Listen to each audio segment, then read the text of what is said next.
Mellified man. Other uses for honey? There has been many medical remedies for humans over the centuries. Honey has been used for 1000s of years. But recently Chinese sources has informed us of an old practice called the mellified man. This was and still may be used a legendary medicinal substance created by steeping a human cadaver in honey.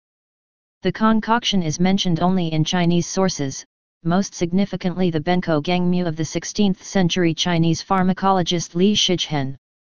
Relying on a second-hand account, Li reports a story that some elderly men in Arabia, nearing the end of their lives, would submit themselves to a process of mummification in honey to create a healing confection. This process differed from a simple body donation because of the aspect of self-sacrifice. The mellification process would ideally start before death. The donor would stop eating any food other than honey, going as far as to bathe in the substance.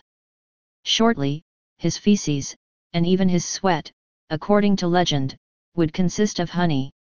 When this diet finally proved fatal, the donor's body would be placed in a stone coffin filled with honey.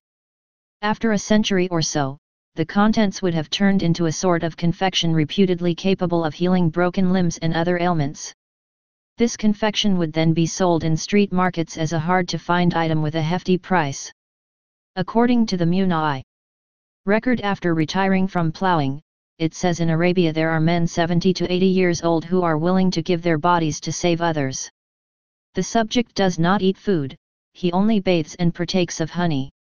After a month he only excretes honey, the urine and feces are entirely honey, and death follows. His fellow men place him in a stone coffin full of honey in which he macerates. The date is put upon the coffin giving the year and month. After 100 years the seals are removed.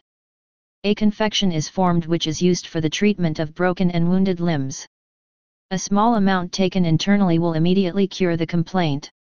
It is scarce in Arabia where it is called mellified man. The physical properties of honey. Honey has been used in funerary practices in many different cultures. Burmese priests have the custom of preserving their chief abbots in coffins full of honey. Its reputation both for medicinal uses and durability is long established. For at least 2,700 years, honey has been used by humans to treat a variety of ailments through topical application, but only recently have the antiseptic and antibacterial properties of honey been chemically explained.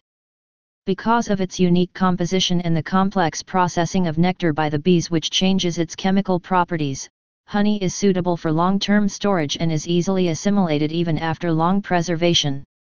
History knows examples of honey preservation for decades, centuries, and even millennia. Antibacterial properties of honey are the result of the low water activity causing osmosis, hydrogen peroxide effect and high acidity. The combination of high acidity, hygroscopic, and antibacterial effects have led to honey's reputation as a plausible way to mummify a human cadaver, despite lack of concrete evidence. Anyone like honey of their toast? Stay paranoid, my friends.